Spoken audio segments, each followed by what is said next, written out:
السلام علیکم ورحمۃ اللہ وبرکاتہ. کیا حال ہے سب کا؟ الحمد للہ الحمد للہ. نحمده ونصلی علی رسولہ الکریم، اما بعد فاعوذ باللہ من الشیطان الرجیم. بسم اللہ الرحمن الرحیم.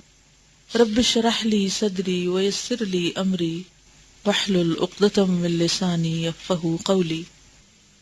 تو پھر آپ نے پڑھا کچھ کیا کل ریڈنگ کی؟ اچھا، کچھ مشکل لگا خود پڑھنے میں؟ اور کس نے کسی کو پڑھ کر سنایا؟ جی، آپ نے کس کو پڑھ کر سنایا؟ پھر کیا ہوا؟ آؤٹ کم کیا تھا؟ اچھا گڈ. اور جی آپ نے کس کو سنایا؟ بھائی کو سن لیا اس نے؟ گڈ. پھر کیا کہا اس نے؟ گڈ، بہت اچھا کیا. کیونکہ انہیں کہ کتاب ساتھ لے کر جائیں، کیونکہ خالی اگر لکھ کے لگایا تو ویسے یہ حدیث ہم نشے کے لیے پوسٹر بھی بنا سکتے ہیں، کیونکہ اس کی اویئرنیس عام ہونی چاہیے. گڈ. جی آپ؟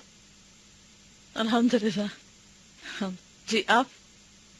گڈ گڈ ماشاء اللہ. اور باقیوں نے کیا کیا؟ آرام؟ ہاسٹل میں رہنے والوں نے کیا کیا؟ خود پڑھا بس؟ آپ یہ بھی تو کر سکتے تھے نا کہ دو دو لوگ بیٹھ جاتے، ایک پیرا ایک پڑھتا، دوسرا شخص دوسرا اس کو سناتا، ایک پہلے کو سناتا، پہلا دوسرے کو سناتا. تو اس سے یہ ہے کہ پھر انسان زیادہ بہتر طور پر یعنی دونوں کام ہو جاتے ہیں. تو کل آپ ایسا ہی کیجئے انشاءاللہ تعالی. جی آپ نے کس کو سنایا؟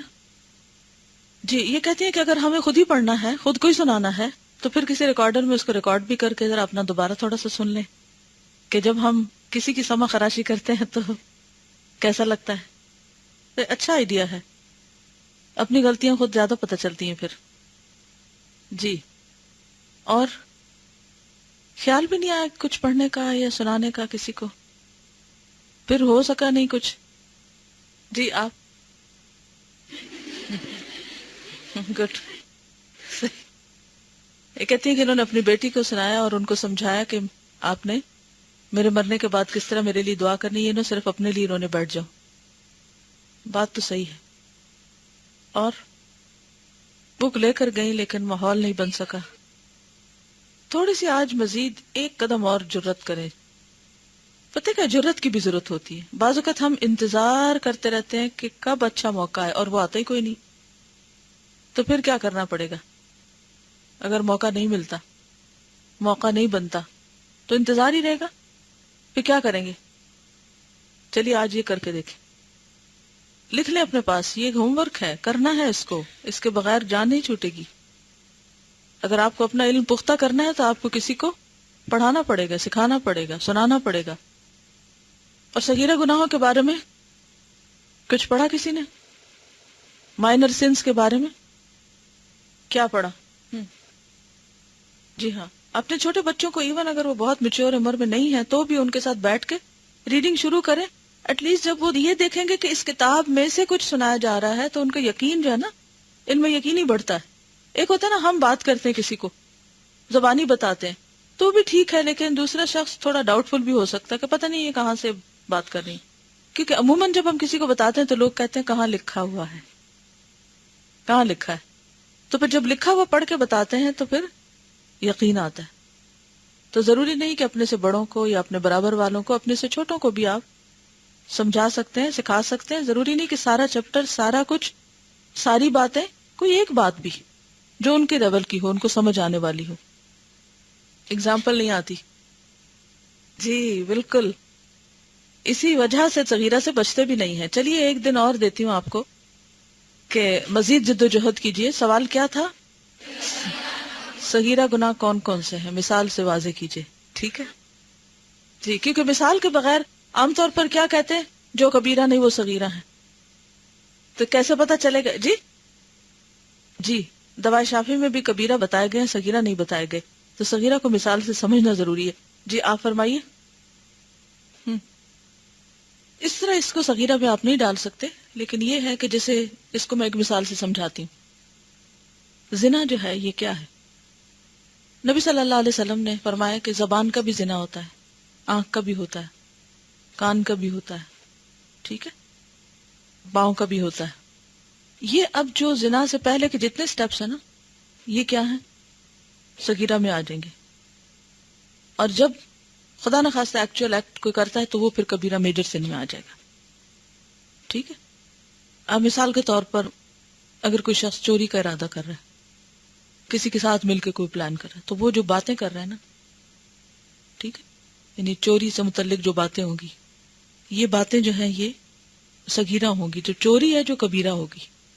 تو یعنی جب میجر سن سے پہلے کی جو جن چیزوں میں انسان انڈلج ہوتا ہے، فضول گفتگو بعض اوقات، یا ایسی چیزیں جو کبیرہ تک لے جائیں بندے کو، یعنی چھوٹے سٹیپس جو الٹیمیٹلی کس پر جا کر اینڈ ہو؟ کسی بڑے گناہ پر اینڈ ہو. جی آپ فرمائیے. جی ہاں، جیسے پانی بیٹھ کر پینے کی بجائے کھڑے ہو کے پینے لگ جانا، الٹے ہاتھ پینے لگ جانا، اور اس طرح کی چیزیں.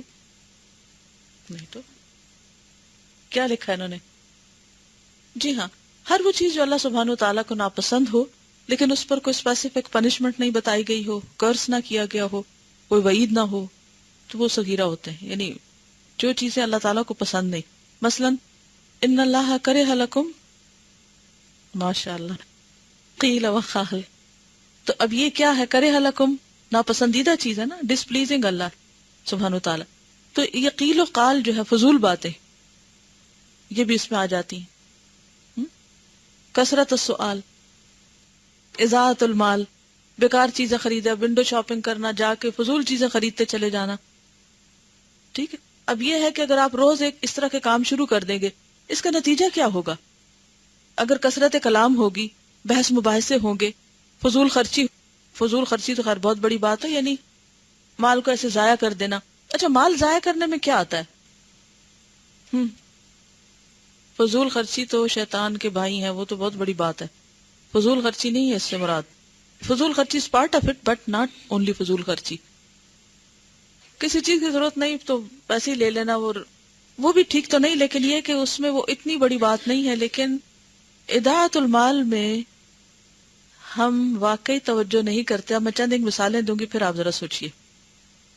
پانی کھلا چھوڑ دینا اور لائٹس آن چھوڑ دینا. پانی کھلا چھوڑنے میں پوری ٹیپ نہ بھی کھلی ہو تو قطرہ قطرہ. اور کھانا ضائع کرنا، تھوڑا سا کھانا اور باقی چھوڑ دینا. درمیان سے کھا لینا اور سائڈ سے کنارے جو ہیں وہ بن میں ڈال دینا. پھر اسی طرح بعض لوگ بریڈ کو کیا کرتے ہیں، سافٹ پیس کھا لیتے ہیں، جو اوپر نیچے کے ہوتے ہیں وہ چھوڑ دیتے ہیں، حالانکہ سیم مٹیریل سے بنے ہوتے ہیں، وہ بھی اسی اوون سے نکلتے ہیں، وہ بھی صرف ٹیسٹ کی خاطر، صرف مزے کی خاطر. جی اپنے کاغذوں کو ضائع کرنا، ان کے اوپر فضول چیزیں لکھنا، یا یہ کہ ایک لائن لکھنی ہے پورا پیج نکال لینا اور ایک لائن لکھ کے اور باقی پھاڑ کے پھینک دینا، یا ایک طرف سے لکھنا اور ایک طرف سے خالی چھوڑ کے پرنٹنگ میں جیسے کاغذ ضائع کرتے ہیں. تو یہ بہت ساری چیزیں جو ویسٹیج میں آتی ہے، یہ سب اضاعت المال ہے. اور کہاں ہوتا ہے اضاعت المال؟ مثلا آپ سیب چھیل رہے ہیں تو بہت سے لوگ کیا کرتے ہیں، کیسے چھیلتے ہیں؟ بہت موٹا چھلکا چھیل دیتے ہیں. اس میں ایک تو یہ کہ وہ وٹامنز وغیرہ ضائع ہو جاتے ہیں، دوسرے اضاعت المال. اب یہ چھلا ہوا جو چھلکا ہے یہ جائے گا کہاں؟ بن میں، ضائع. اسی طرح اور کہاں ضرورت سے زیادہ کپڑے بنوا کے پھر کبھی نہ ان کو پہننا اور نہ کسی کو دینا. جی آپ گڈ.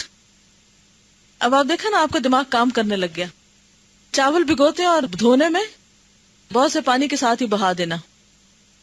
کیا ہم ان چھوٹے چھوٹے گناہوں کا دن میں خیال کرتے ہیں، سوچتے ہیں؟ اب آپ خود سوچئے کہ اگر روزانہ آپ ایک سرٹن اماؤنٹ آف رائس اسی طرح ضائع کرتے جائیں پھر کیا ہوگا اینڈ آف دا ڈے؟ ایک مہینے میں کتنے ہو جائیں گے کہ جن کو ایک شخص پیٹ بھر کے کھا بھی سکتا ہے. فیشن کی خاطر گلاس میں جوس یا پانی یا دودھ چھوڑ دینا. ہر روز ایک گھونٹ بچائیں آپ، کہاں بات جاتی؟ کیونکہ چھوٹے چھوٹے اکٹھے ہو کر بہت زیادہ بن جاتے ہیں. جی آپ ایک کپ دھونا ہے، ایک چمچ دھونا ہے تو کتنا کھولتے ہیں پانی؟ اچھا بہت سے لوگ ٹوتھ برش کرتے وقت، یہ تو اکثر لوگوں کو دیکھا گیا کہ وہ ٹیپ کھلی چھوڑتے، 5 منٹ اگر برش کر رہے ہیں تو 5 منٹ ٹیپ کھلی رہے گی. آپ کو پتا 5 منٹ تو بالٹی بھر جائے. اگر آپ اس پانی کو ناپیں کس قدر آپ ریسورس ضائع کر رہے ہیں. اور جی چھوٹا چھوٹا صدقہ ہو جاتا ہے. یہ مجھے یاد کرا رہی ہے کہ جب میں روٹی بناتی تھی تو میں اپنے ہاتھوں کے آٹے کو بھی پانی میں نہیں دھوتی تھی، اس کو اتار کے، تو پھر وہ سوکھا آٹا جو روٹی پکاتے وقت اڑ جاتا ہے نا، اس کو اکٹھا کر کے اس کے ساتھ ملا کے تو وہ چڑیا کو ڈال دیتی تھی. ایک برتن میں رکھا ہو تو اسپیشل اس کام کے لیے کہ وہ ادھر ادھر نہ جائے، کیونکہ اگر ادھر ادھر بکھرا تو وہ گیا. پھر ہم کیا کرتے ہیں، کپڑے سے پہنچتے یا پانی سے بہا دیا، ختم. اب آپ دیکھیں کہ قیامت کے دن ایک ذرہ نیکی جو ہے وہ بھی کام آئے گی نا. وَمَن يَعْمَلْ مِثْقَالَ ذَرَّةٍ خَيْرًا يَرَهُ. تو ہم کہتے ہیں یہ کیا کنجوسی، اس کا کیا کرنا. اچھا اسی طرح بعض لوگ جیسے دودھ ابالتے ہیں اور بعض اوقات دودھ اچھا والا نیچے ہوتا ہے، اس کو ایک دفعہ پانی اور ڈال کے اسے بھی استعمال کیا جا سکتا ہے جیسے کھنگال کے، لیکن اس کو کھانا ڈالیں گے بس ایسے الٹا لیں گے اور کتنا کتنا کھانا برتن میں لگا رہتا ہے اور اس کو پانی کے نیچے رکھ دیتے ہیں. جی جی 1 کپ چائے بنانی ہے تو 1.5 کپ پانی ڈال دیں گے. اچھا پانی کو ابالیں گے بھی، وہ ابلا ہوا پانی پھر باقی پھینک دیں گے. بھئی ابالنے پہ آپ کی گیس خرچ ہوئی ہے اور گیس کی کتنی لوڈ شیڈنگ ہو رہی ہے، تو پھر ضرورت کے وقت نہیں ہوتی چیز. جی بس گرمیوں میں پنکھا، سردیوں میں ہیٹر چلے جا رہا ہے. یہ سب چیزیں کس وجہ سے؟ محض سستی. اور سستی کس چیز کا دروازہ کھولتی ہے؟ شیطان کا. کیونکہ اس سستی میں ہم وہ کام کرتے ہیں جو اللہ سبحانہ و تعالیٰ کو پسند نہیں. اگر ہم صرف یہ یاد رکھیں نا، ان اللہ کرہ لکم، اللہ نے تمہارے لیے ناپسند کیا ہے. قیل وقال وکثرت السؤال واضاعت المال. استعمال کریں جتنا بھی کریں، اس میں ممانعت نہیں ہے. اپنی ضرورت پوری کریں، بندوں کی ضرورت پوری کریں. پھر آپ دیکھیے کہ بعض اوقات نہانے میں ہم بہت غیر ضروری پانی استعمال کرتے ہیں، وضو کے لیے غیر ضروری پانی استعمال کرتے ہیں. نبی صلی اللہ علیہ وسلم نے وضو کے لیے بھی کتنے پانی کی سنت جاری کی. جی اب آپ دیکھیں کہ ایون اگر آپ دریا پہ بھی بیٹھے ہو تب بھی ضائع نہ کرو. تو مال کا ضائع کرنا، ریسورسز کا ضائع کرنا، آج دنیا میں کس قدر مسائل ہیں انوائرمنٹ کے. پولوشن کا مسئلہ کس وجہ سے؟ پانی کے ذخائر کم ہو رہے ہیں اور بہت سی چیزیں کم ہو رہی ہیں یا مس یوز ہو رہی ہیں. جتنا فتنہ فساد ہے، وہ آتا نا ظہر الفساد فی البر والبحر بما کسبت ایدی الناس، کہ سمندر اور خشکی میں فساد پھیل گیا لوگوں کے ہاتھوں کی کمائی کی وجہ سے، لوگوں کے کرتوتوں کی وجہ سے، ان کے اپنے کیے کی وجہ سے. تو پھر اگر مصیبتیں اور مشکلات آتی ہیں تو کیوں آتی ہیں؟ کل لن یصیبنا الا ما کتب اللہ لنا. وہ آتا نا وما اصابکم من مصیبت فبما کسبت ایدیکم. جی آپ جی خطا بالکل. جی ہاں جیسے کوئی غلطی ہو گئی آپ سے، ارادہ نہیں تھا بس ہو گئی آپ سے نا، تو وہ بھی پھر یعنی چونکہ آپ کی نیت نہیں تھی وہ کرنے کی اور آپ سے وہ غلط کام ہو گیا. ایک تو نا ارادہ ہو اور پھر اس کے بعد آپ کا دل بھی چاہتا اور پھر آپ موقع کی تلاش میں، وہ الگ ہے. لیکن ایک یہ ہے کہ آپ کچھ ایسا تھا نہیں، مثلا بات کچھ تھی اور آپ نے کچھ اور بیان کر دی جبکہ آپ کا ارادہ نہیں تھا وہ اس طرح بیان کرنے کا، بھول ہو گئی. اب دیکھیے فضول گفتگو تو ویسے ہی منع ہے، اور اگر اس کو فون پر کیا جائے اور فون کارڈ خرید کر تو اس میں 2 گناہ ہو گئے. ایک فضول گفتگو ہو گئی اور دوسرا اضاعت المال ہو گیا. جی اچھا اسی طرح ایک اور چیز، 5 روپے کی چیز لینی ہو اور 50 روپے کا پیٹرول خرچ کر کے بندہ جائے، چھوٹی چھوٹی چیزوں کے لیے گاڑیاں دوڑاتا رہے بغیر مقصد کے. جی شابش. یہ بھی آپ نے پڑھا ہوگا کہ صغیرہ گناہوں پر اگر اصرار کیا جائے تو وہ کبیرہ بن جاتے. یعنی چھوٹی چھوٹی غلطیاں جن کو انسان غلطیاں ماننے کو تیار نہ ہو اور کیے چلے جائے اور ہٹ دھرمی سے کیے چلے جائے تو وہ چھوٹے بھی بڑے بن جاتے. جی حسد از کبیرہ. جی وہ اس صورت میں کہ جب انسان پوری کوشش کر چکے اور کچھ اثرات دل میں باقی رہ جائے تو وہ پھر اللہ تعالیٰ اس کو نزع کا مطلب ہوتا ہے کھینچ کے نکال دینا، تو وہ نکال دیے جائیں گے. جی بالکل. جب ہم باتیں فضول کرتے ہیں تو ہماری انرجی لگ رہی ہوتی ہے. اسی طرح بیکار کے کاموں میں وقت ضائع کر رہے ہیں تو ہماری انرجی لگ رہی ہے، تو وہ بھی اس میں شامل ہو جاتا ہے. جی بالکل. یعنی کل جب میں نے صغیرہ گناہوں کے بارے میں پوچھا تو میجورٹی نے کبیرہ گناہ بتائے. تو اس کا مطلب یہ ہے کہ ہم کبیرہ گناہوں کے بارے میں کانشیس ہی نہیں ہیں، ان کو بھی ہم صغیرہ سمجھے ہوئے ہیں جبکہ وہ کبیرہ ہیں. تو صغیرہ کو تو ہم گناہ سمجھتے ہی نہیں. ہم میں سے کتنے لوگ ہیں یہ سب بحث مباحث سے، فضول گفتگو اور مال کا ضائع کرنے میں عام طور پر مبتلا ہے، لیکن ہمیں کبھی احساس بھی نہیں ہوا کہ ہم یہ گناہ کر رہے ہیں یا یہ غلط ہے. ایک اور بات یہ ہے کہ کہیں سے آپ کو پوری لسٹ نہیں بھی ملے گی تو بھی کیا ہوگا، آپ کا دل آپ کو بتا دے گا.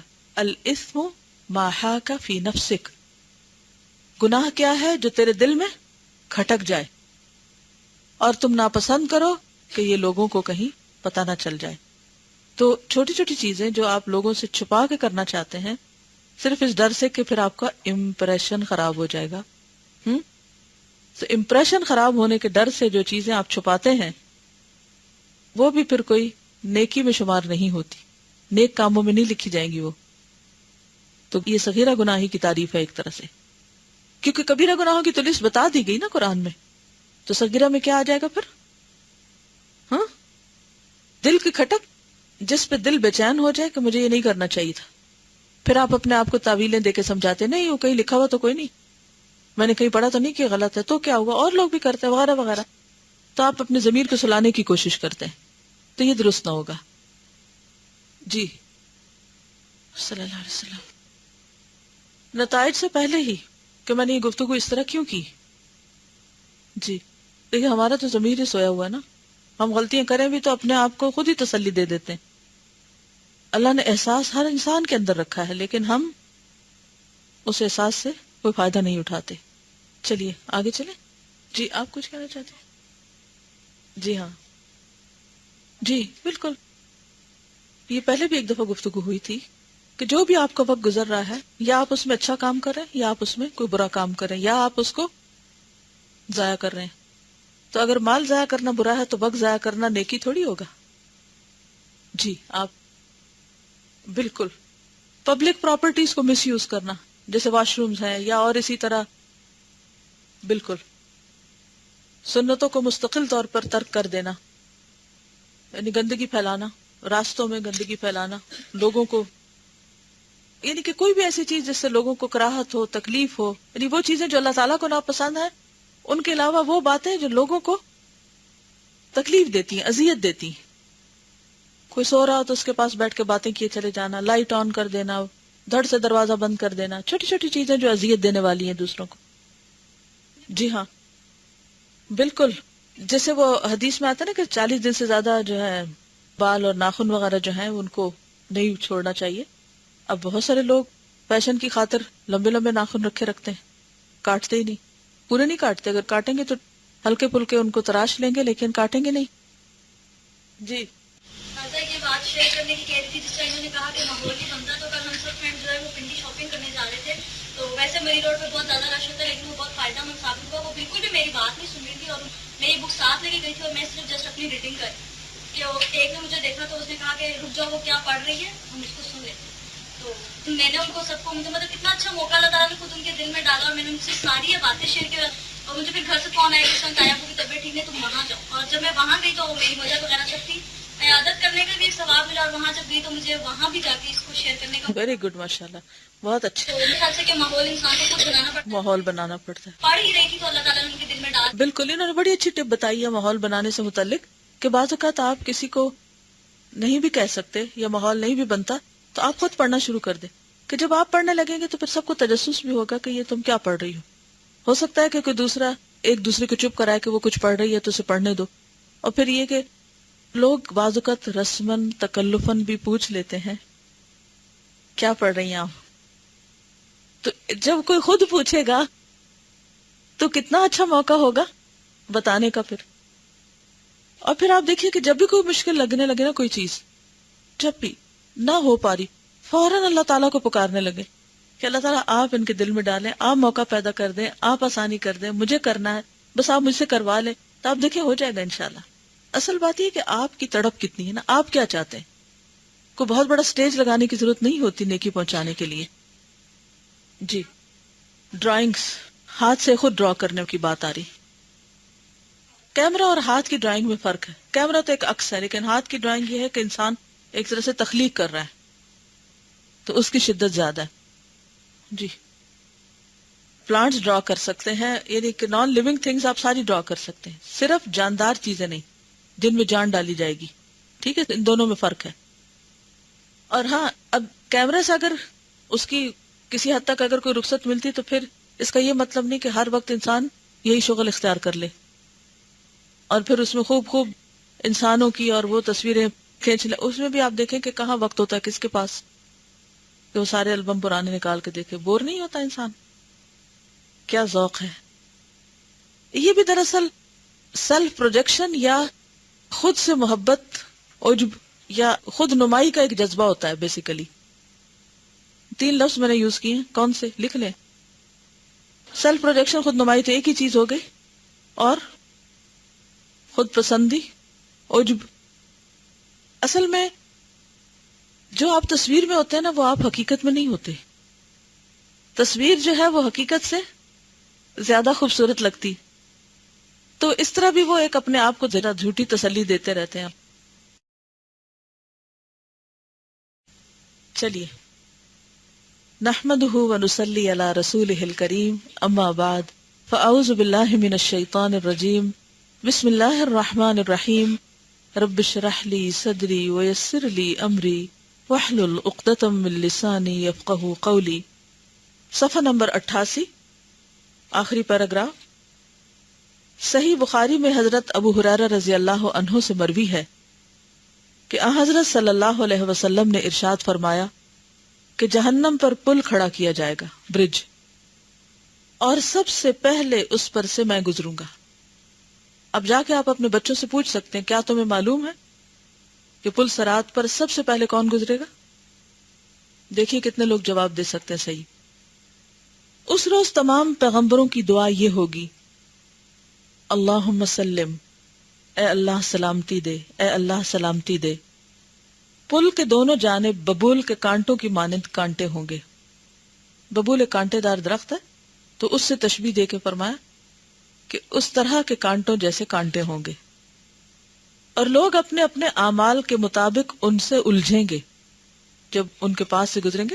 جیسے آپ کبھی کسی پگڈنڈی پر گزرتے نا تو دونوں طرف ہیجز ہوتی ہیں، ہوتے ہیں نا چھوٹے چھوٹے درخت یا ہیجز.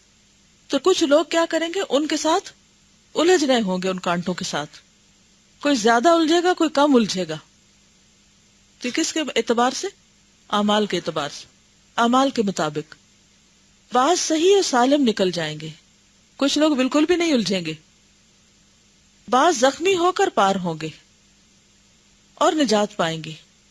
پھر اللہ تعالیٰ بندوں کے فیصلے سے فارغ ہوں گے، اور ان بندوں کو جن پر وہ رحم کرنا چاہتا ہے اور وہ کلمہ شہادت لا الہ الا اللہ کی شہادت دینے والوں میں سے ہیں، تو فرشتوں کو حکم دے گا کہ انہیں جہنم سے نکال لو. فرشتے انہیں سجدوں کے نشانات سے پہچانیں گے.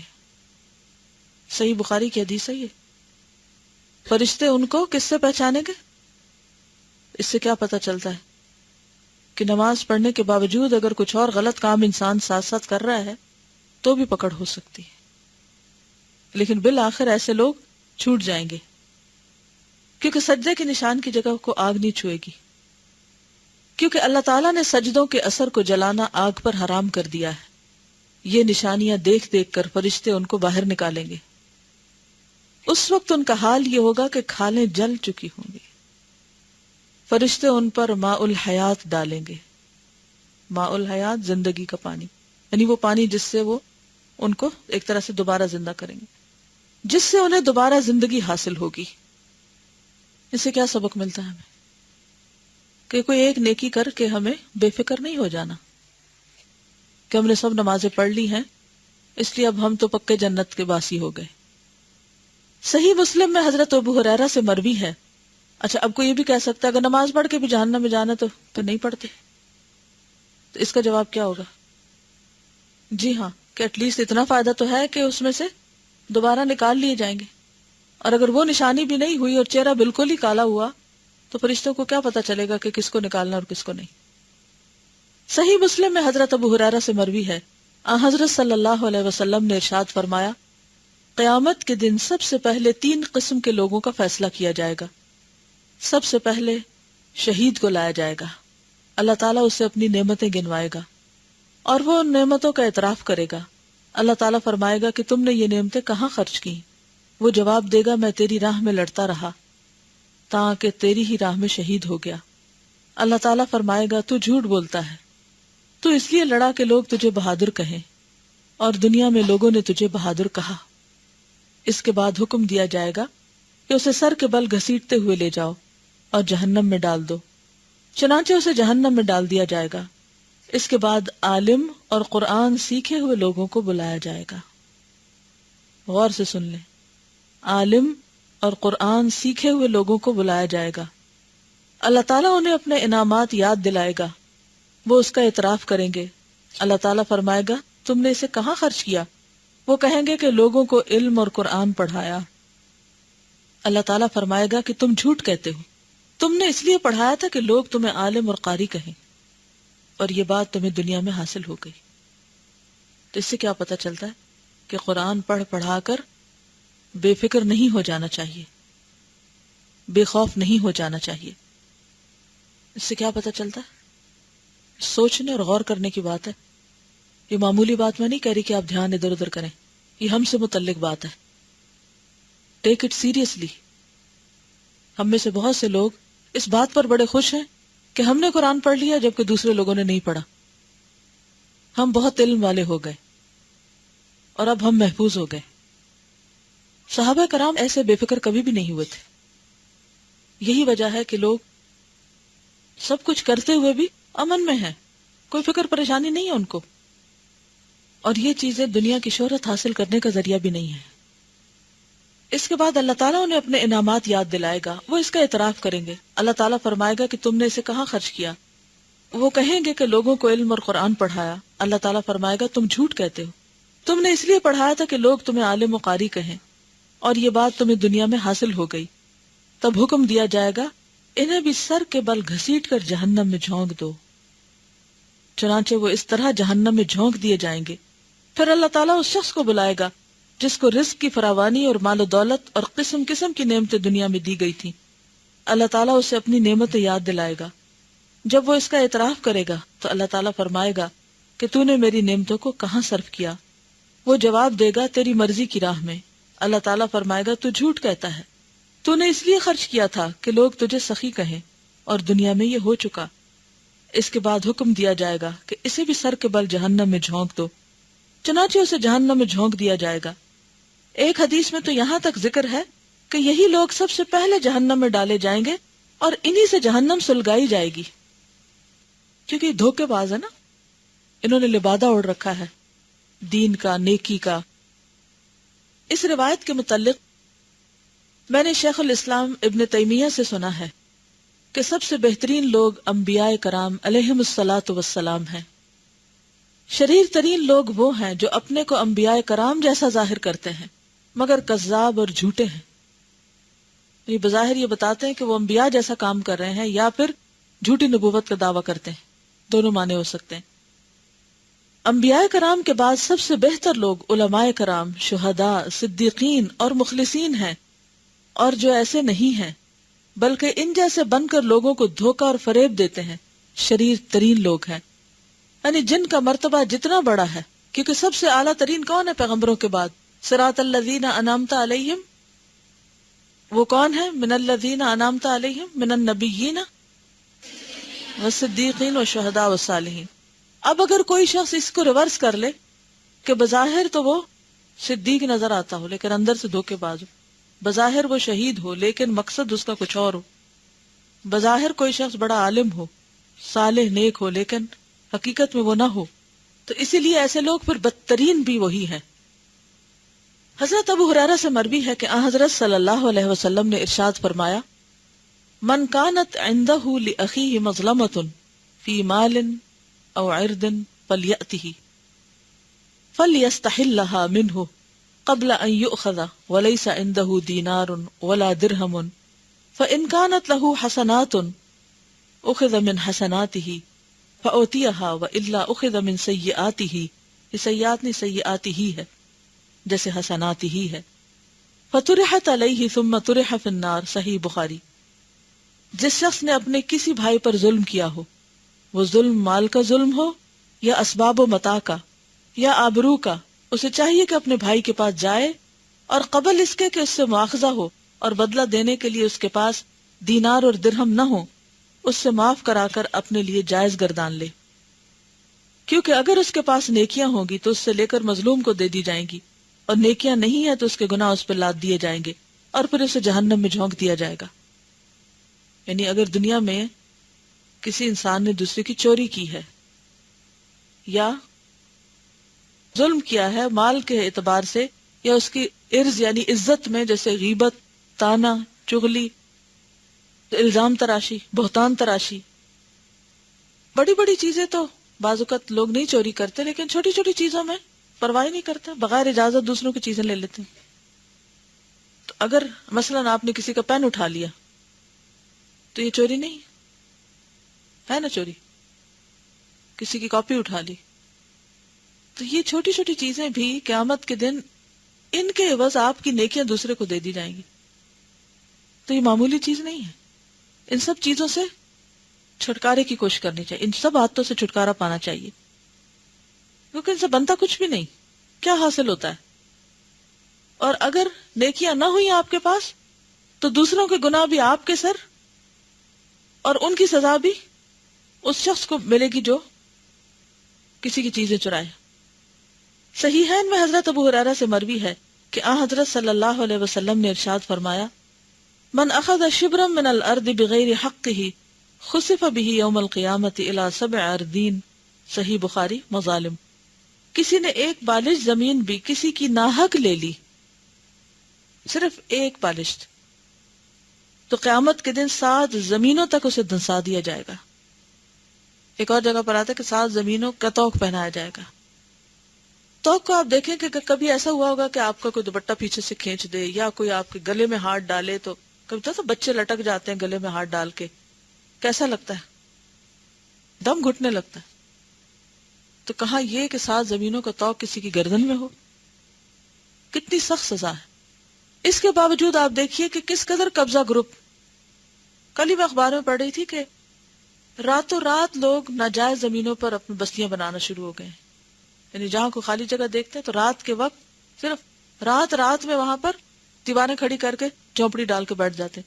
وہ ایک کھڑی ہوتی ہے تو اگلے دن 2-4 اور ساتھ مل جاتے ہیں، اور وہ بنتے بنتے ایک پوری بستی وہاں بن جاتی ہے. اور پھر اس پہ ایسا قبضہ ہوتا ہے کہ کوئی انہیں وہاں سے اٹھا ہلا بھی نہیں سکتا. اسی طرح جن لوگوں کے گھر ساتھ ساتھ ہوتے ہیں تو وہ بھی کیا کرتے ہیں، اس طرح کے ناجائز کام کرتے ہیں. تو کسی کی بھی زمین جو اپنی نہ ہو اسے اپنی زمین میں شامل کر لینا، اس طرح کہ وہ اپنی ذاتی ملکیت نظر آئے، تو یہ بہت بڑا جرم ہے. حضرت ابو ہریرہ سے مروی ہے کہ حضرت صلی اللہ علیہ وسلم نے ارشاد فرمایا، نارکم ھذہ التی توقدون جزء من 70 جزءا من نار جہنم، صحیح بخاری. جو آگ تم دنیا میں جلاتے ہو یہ جہنم کی آگ کا 70واں حصہ ہے. صحابہ نے عرض کیا، اللہ کی قسم، عذاب کے لیے تو یہی آگ کافی ہے. یعنی دنیا کی آگ بھی بہت سخت ہے، کہاں یہ کہ یہ 69 ٹائم اس سے زیادہ ہو جائے. آپ نے فرمایا جہنم کی آگ دنیا کی آگ سے 69 یعنی 69 حصے زیادہ ہے، اور جس کا ایک ایک حصہ اس کے برابر ہے. حضرت معاذ سے مروی ہے، وہ فرماتے ہیں، اوصانی رسول اللہ صلی اللہ علیہ وسلم فقال لا تشرک باللہ شیئا وان قتلت او حرقت ولا تعقن والديك وان امراك ان تخرج من مالك واهلك ولا تتركن صلاة مكتوبة متعمدا فان من ترك صلاة مكتوبة متعمدا فقد برئت منه ذمة الله ولا تشرب خمرا فانه رأس كل فاحشة وإياك والمعصية فإن المعصية تحل سخط اللہ. تحل کا لفظ یہاں مسنگ ہے، ڈال لیجیے معصیت کے بعد تا حالام، تحل سخط اللہ. مسند احمد بن حنبل. حضرت صلی اللہ علیہ وسلم نے مجھے وصیت فرمائی کہ کسی چیز کو اللہ تعالیٰ کا شریک نہ گردانو، کسی چیز کو اللہ کے برابر قرار نہ دو، اگرچہ تم قتل کر دیے جاؤ یا تمہیں جلا دیا جائے، اور اپنے ماں باپ کی نافرمانی نہ کرو اگرچہ وہ تمہیں تمہارے مال اور تمہاری بیوی کو تم سے علیحدہ کرنے کا حکم دے. یعنی اس قدر ممانعت ہے ماں باپ کی نافرمانی کی. اس کی جانب سے میں اللہ تعالیٰ سے بری ذمہ ہوں، یعنی اس کی شفاعت نہیں کراؤں گا. اور کبھی شراب نہ پیو، کیونکہ شراب تمام گناہوں کی جڑ ہے، اور گناہوں سے بہت دور رہو، کیونکہ اللہ تعالیٰ کی خفگی کا موجب ہے. کیونکہ گناہ اللہ تعالیٰ کی خفگی یعنی ناراضگی کا موجب ہے، اللہ تعالیٰ کو ناراض کرتے ہیں. اور اگر اللہ سبحانہ تعالیٰ کسی سے ناراض ہو جائے تو پھر اس کے لیے باقی کیا بچا؟ پوری دنیا کی دولت بھی اس کے فائدے کی نہیں. کیا آپ چاہتے ہیں کہ اللہ تعالیٰ آپ کی طرف متوجہ ہو؟ نماز میں یکسوئی اختیار کرے. جتنی دیر بندہ اللہ کی طرف متوجہ رہتا ہے اللہ تعالیٰ اس کی طرف متوجہ رہتے ہیں، اور جب بندہ ادھر ادھر دھیان کر لیتا ہے تو اللہ تعالیٰ اسے منہ موڑ لیتے ہیں. اگر یہ بات رہ جائے نا نماز میں تو بلیو می نماز بہت امپروو ہو جائے، کیونکہ اس بات نے مجھے بہت فائدہ دیا ہے پرسنلی. ذرا سے ادھر ادھر دھیان جان لگتا ہے تو پھر مجھے اللہ تعالیٰ یہ بات یاد کرا دیتے کہ اگر تم نے دھیان ادھر ادھر کیا تو میرا دھیان بھی ادھر ادھر ہو جائے گا، میں بھی پھر تمہاری طرف ایک متوجہ ہوں گا. دیکھیے جب ہم کسی انسان سے بھی بات کرتے ہیں تو ہمارا کیا دل چاہتا ہے کہ وہ ہماری طرف دیکھے. اگر آپ کسی سے بات کر رہے ہیں اور وہ ادھر ادھر دیکھ رہا ہو تو کیسا لگتا ہے؟ بات کرنے کو دل نہیں چاہتا نا کہ میں اس سے بات کروں، یہ میری طرف دیکھ ہی نہیں رہا. کچھ لوگوں کی عادت ہوتی ہے بالکل نظریں نہیں ملاتے، ادھر ادھر دیکھتے رہتے ہیں، تو ان سے بڑی گھبراہٹ ہوتی ہے بات کر کے. اور بیڈ مینرز میں سے بھی جب کوئی آپ سے بات کرے تو آپ اس کو دیکھیں، ادھر ادھر نہیں دیکھیں. تو سوچیں تھوڑی دیر کے لیے کہ اللہ تعالی بھلا کیوں میری طرف دیکھیں، کیوں نظر کرم فرمائیں جب میں ہی نہیں دھیان کر رہی اس کی طرف. اور یہ کتنا زیادہ ہوتا ہے ہمارے ساتھ کہ ہم نماز میں توجہ ہی نہیں کرتے. اور خصوصاً جو لوگ نماز میں ادھر ادھر دیکھتے ہیں، ایک اور آفت ہے. دھیان کو بھی فوکس کرنا ضروری ہے، لیکن اس کے ساتھ نگاہیں اور چہرہ تو بہت ہی زیادہ ضروری ہے کہ انسان ان کو یا سجدے کی جگہ رکھے یا پھر اسٹریٹ رکھے. اسٹریٹ رکھنے کی بات کہاں سے پتہ چلتی ہے؟ جیسے ایک صحابی کہتے ہیں کہ میں نبی صلی اللہ علیہ وسلم کے پیچھے نماز پڑھ رہا تھا تو مجھے آپ کی قرات آپ کے پیچھے، یعنی جیسے داڑھی کے بال وغیرہ پیچھے سے نظر آتا، ان کے ہلنے سے پتہ چلتی. اس کا مطلب ہے کہ وہ سامنے دیکھ رہے تھے تو آپ نے ان کو منع نہیں کیا. تو اگر جیسے جماعت میں ہے اور سب لوگ کھڑے ہیں تو یا تو آپ سجدے کی جگہ پر دیکھیں یا پھر آپ بالکل اپنے سامنے دیکھیں. رائٹ لیفٹ اوپر ادھر ادھر ایسا کرنے کی اجازت نہیں. جو ہی بندہ ادھر ادھر منہ کرتا ہے تو وہ کس سے محروم ہو جاتا ہے؟ اللہ پاک کی توجہ سے. تو جس شخص نے فرض نماز قصدن چھوڑ دی اس کی جانب سے میں اللہ تعالیٰ سے بری ذمہ ہوں. اور کبھی شراب نہ پیو، کیونکہ شراب تمام گناہوں کی جڑ ہے، اور گناہوں سے بہت دور رہو، کیونکہ گناہ اللہ تعالیٰ کی خفگی کا موجب ہے. اللہ تعالیٰ خفا ہو جاتے ہیں غلط کام کرنے والوں سے. کبیرہ اینڈ صغیرہ، صغیرہ بھی یاد رکھنے. اس باب میں اور بھی بے شمار احادیث ہیں. نصیحت حاصل کرنے والے شخص کو چاہیے کہ وہ ان احادیث کی طرف سے آنکھیں نہ بند کر لے، یعنی ان احادیث کو یاد رکھے، نہ نفس کو خود سر اور آزاد کر دے کہ لاپرواہ بن جائے، اور صرف حسن ظن اور حسن رجا پر تکیہ کر کے نہ بیٹھ جائے. بے فکر نہ ہو کہ میرا اچھا گمان اللہ کے بارے میں ہی کافی ہے. حضرت ابو الوفا بن عقیل کہتے ہیں کہ اللہ تعالیٰ سے ڈرتے رہو، فریب اور مغالطہ کا شکار نہ بنو، کیونکہ اللہ تعالیٰ تو صرف 3 درہم کی چوری سے ہاتھ کاٹنے اور سوئی کے ناکے کے برابر شراب پینے پر حد جاری کرنے کا حکم دیتا ہے. ایک بلی سے معمولی غفلت برتنے کی بنا پر اس نے ایک عورت کو جہنم میں ڈال دیا، اور مال غنیمت میں سے ایک امامہ اٹھا لینے کے بدلے یہی امامہ آگ کا شعلہ بن کر عذاب کا موجب ہوا، حالانکہ یہ شخص شہید ہوا تھا. حضرت امام احمد ایک مرفوع حدیث روایت کرتے ہیں کہ حضرت صلی اللہ علیہ وسلم نے فرمایا، دخل رجل الجنت فی ذباب ودخل رجل النار فی ذباب.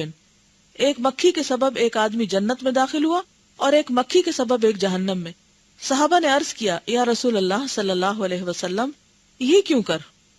آپ نے فرمایا کہ 2 آدمی ایک ایسی جگہ سے گزرے جہاں ایک بت نصب تھا.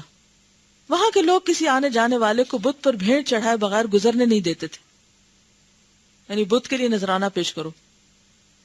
انہوں نے ایک سے کہا کہ اس بت پر بھیڑ چڑھاؤ تو آگے جا سکتے ہو ورنہ نہیں. اس نے کہا میرے پاس کچھ نہیں. ان لوگوں نے کہا کہ ایک مکھی ہی بھیڑ چڑھا دو. اس نے ایسا ہی کیا، لوگوں نے اسے چھوڑ دیا. یہ شخص جہنم میں داخل ہو گیا. دوسرے سے کہا کہ تم بھی بھیڑ چڑھاؤ، یعنی کچھ قربان کرو بت کے نام پہ. اس نے کہا میں اللہ تعالیٰ کے سوا کسی پر بھیڑ نہیں چڑھاتا. ان لوگوں نے اسے قتل کر دیا. یہ شخص جنت میں داخل کیا گیا. انسان کبھی منہ سے ایسا کلمہ بول دیتا ہے جس سے وہ جہنم کا ایندھن بنتا ہے. اور بہت سے فریب خوردہ، یعنی اپنے آپ کو سیلف ڈسپشن کا شکار، فریب خوردہ لوگ مال و دولت اور اللہ تعالیٰ کے دنیاوی انعامات کے مغالطے میں آ کر یہ سمجھنے لگتے ہیں کہ اللہ تعالیٰ ان سے راضی ہے. یعنی بعض لوگوں کے پاس اگر دنیاوی طور پر انہوں نے بہت ترقی کر لی، اچھی جابز مل گئی، یا بڑی شہرت ہو گئی ان کی، یا یہ کہ بہت مال ہو گیا ان کے پاس، یعنی کوئی بھی چیز جو دنیاوی نعمت میں سے ان کو زیادہ مل گئی، تو اس سے وہ اور دھوکے میں پڑ جاتے ہیں کیا کہ اللہ ان سے بڑا خوش ہے اور انہیں وہ دوست رکھتا ہے اور آخرت میں اس سے بھی زیادہ انعامات سے نوازے گا. لیکن یہ تمام باتیں محض اوہام یعنی وہم اور دھوکہ ہیں.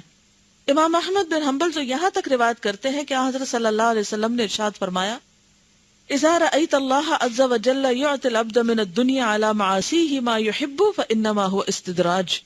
مسند احمد بن حنبل.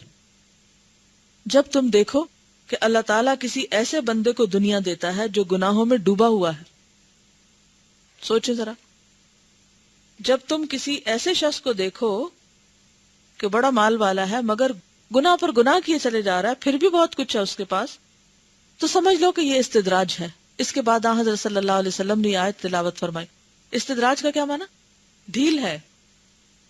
یہ حجت بہت لوگ پیش کرتے ہیں نا کہ فلاں بھی تو ممالک کی، یعنی دنیا کے مختلف حکومتوں کی جن کو پاور ملی ہے دنیا میں، ان کی مثالیں دیتے ہیں کہ وہ مسلمان بھی نہیں ہیں اور ان کے پاس دیکھو دنیا میں کیا کچھ ہے، اور ہمارے پاس ہم اللہ اللہ کرتے ہیں پھر بھی ہمارے پاس کچھ نہیں.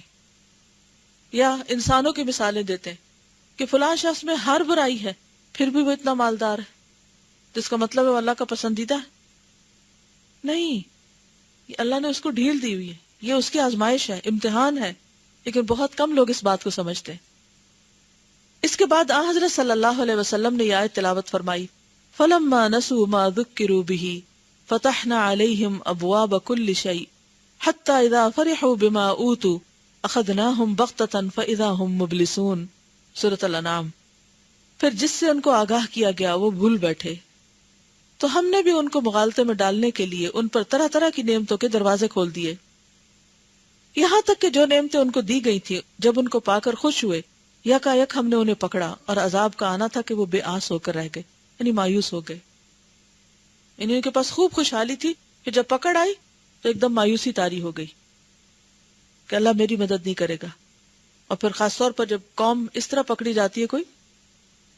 بعض سلف صالحین فرماتے ہیں کہ اگرچہ تم گناہوں میں ڈوبے ہوئے ہو پھر بھی اللہ تعالیٰ تمہیں اپنی نعمتوں سے نواز رہا ہے، اور تمہیں اللہ تعالیٰ سے بہت ہی ڈرنا چاہیے کیونکہ یہ استدراج ہے اور اللہ تعالیٰ کی جانب سے امتحان ہے. اللہ تعالیٰ کا یہ ارشاد ہے وَلَوْلَا أَن يَكُونَ النَّاسُ أُمَّةً وَاحِدَةً لَجَعَلْنَا لِمَن يَكْفُرُ بِالرَّحْمَنِ لِبُيُوتِهِمْ سُقُفًا مِّن فِضَّةٍ وَمَعَارِجَ عَلَيْهَا يَظْهَرُونَ وَلِبُيُوتِهِمْ أَبْوَابًا وَسُرُرًا عَلَيْهَا يَتَّكِئُونَ وَزُخْرُفًا وَإِن كُلُّ ذَلِكَ لَمَّا مَتَاعُ الْحَيَاةِ الدُّنْيَا وَالْآخِرَةُ عِندَ رَبِّكَ لِلْمُتَّقِينَ. سورۃ الزخرف. اور اگر یہ بات نہ ہوتی کہ سب لوگ ایک ہی طریقے کے ہو جائیں گے تو دنیا کے ساز و سامان ہمارے ہاں اس قدر حقیر ہیں کہ جو لوگ منکر رحمان ہیں ان کے لیے ان کے گھروں کی چھتیں ہم چاندی کی کر دیتے، اور چاندی کے زینے یعنی سیڑھیاں کہ ان پر چڑھتے اترتے، اور چاندی ہی کے ان کے گھروں کے اندر دروازے، اور چاندی ہی کے تخت کے ان پر تکیے لگا کر بیٹھتے، اور چاندی کے نہیں بلکہ سونے کے بھی. یہ سب کچھ ہم انہیں دے دیتے. یہ تمام اسی دنیا کی زندگی کے فائدے ہیں، اور آخرت تمہارے پروردگار کے ہاں پرہیزگاروں ہی کے لیے ہے. اور اسی قسم کے خیالات کی تردید اللہ تعالیٰ اس طرح فرماتا ہے فَأَمَّا الْإِنسَانُ إِذَا مَبْتَلَاهُ رَبُّهُ فَأَكْرَمَهُ وَنَعَمَهُ فَيَقُولُ رَبِّي أَكْرَمَنِ وَأَمَّا إِذَا مَبْتَلَاهُ فَقَدَرَ عَلَيْهِ رِزْقَهُ فَيَقُولُ رَبِّي أَهَانَنِ. سورۃ الفجر آیت 15 اور 16. لیکن انسان کا یہ حال ہے کہ جب اس کا پروردگار اسے آزماتا ہے، اسے عزت اور نعمت دیتا ہے، تو وہ کہتا ہے میرا پروردگار میری تکریم کرتا ہے، یعنی عزت کرتا ہے. اور جب وہ اسے آزماتا ہے، اس کی روزی اس پر تنگ کر دیتا ہے، تو وہ بڑبڑاتا ہے میرا پروردگار مجھے ذلیل کرتا ہے. مگر یہ خیال غلط ہے. یعنی لوگ فوراً اللہ تعالیٰ سے ناراض ہو کر ان کو بلیم کرنے لگتے ہیں. پھر گویا اللہ تعالیٰ کے نزدیک یہ بات ہرگز نہیں ہے کہ جنہیں وہ اپنی نعمتوں سے دنیا میں نوازتا ہے اور رزق کی وسعتیں دیتا ہے، انہیں عزت و کرامت سے نوازتا ہے، اور جنہیں مصائب و آلام میں مبتلا کرتا ہے اور رزق میں تنگی دیتا ہے، ان کی توہین اور بے عزتی کرتا ہے. بلکہ وہ تو ایک کا انعامات کے ذریعے امتحان کر رہا ہے اور دوسرے کو مصائب میں مبتلا کر کے اسی آزمائش سے اسے مکرم بنا رہا ہے. یہ روایت مسند احمد بن حنبل میں ہے کہ حضرت صلی اللہ علیہ وسلم نے فرمایا ان اللہ یعطی الدنیا من یحب ومن لا یحب ولا یعطی الایمان الا من یحب. مسند احمد 387 صفحہ. اللہ تعالیٰ دنیا اسے دیتا ہے جسے وہ دوست رکھتا ہے، اور اسے بھی جسے وہ دوست نہیں رکھتا، لیکن ایمان تو اسی کو دیتا ہے جسے دوست رکھتا ہے. من یرد اللہ بہ خیرا یشرح صدرہ للاسلام. بعض سلف کا قول ہے کہ بہت سے لوگوں کو اللہ تعالیٰ اپنے انعامات سے نوازتا ہے. یہ اس کی جانب سے استدراج اور امتحان ہوا کرتا ہے، اور لوگوں کو اس کی خبر نہیں ہوتی. لوگوں سے اس کی تعریف بھی کرائی جاتی ہے، مگر حقیقت میں یہ اللہ تعالیٰ کی جانب سے ایک آزمائش ہوتی ہے. بہت سے لوگوں کی پردہ داری کی جاتی ہے جس سے وہ مغالطے میں پڑ جاتے ہیں اور وہ اس سے ناآشنا ہوتے ہیں کہ یہ کیا ہے، ان کے لیے سراسر امتحان. اب دیکھیے کہ جب انسان کو کوئی تکلیف پہنچتی ہے نا، تو اس وقت انسان پھر بھی سوچ لیتا ہے کہ یہ آزمائش ہے، اور جب کوئی نعمتیں زیادہ ملنے لگے تو کتنے لوگ ہیں جو یہ سمجھے کہ آزمائش ہے. اگر کسی شخص کو ایک کے بعد ایک زندگی میں کامیابی ہوتی چلی جائے تو وہ کیا کرنے لگتا ہے، کیا سمجھنے لگتا ہے؟ اللہ مجھ سے خوش ہے. تو یہ بھی ایک بھول ہے، دھوکہ ہے. کوئی شخص جس پہ کوئی آزمائش اور تکلیف آئی ہو اسے حقیر نہ سمجھے، اسے اپنے سے چھوٹا نہ سمجھے، اس کی غلطیوں اور گناہوں کو ڈھونڈنے کی کوشش نہ کرے. اور اسی طرح جس پر بہت نعمتیں اور خوشحالی ہو تو اس پر بھی رشک نہ کرے. کوئی معلوم نہیں وہ اس کا کتنا سخت امتحان ہے. ہر حال میں اللہ کی رضا پر راضی رہیں. وآخر دعوانا ان الحمد للہ رب العالمین. سبحانک اللہم وبحمدک نشہد ان لا الہ الا انت نستغفرک ونتوب الیک. السلام علیکم ورحمۃ اللہ وبرکاتہ.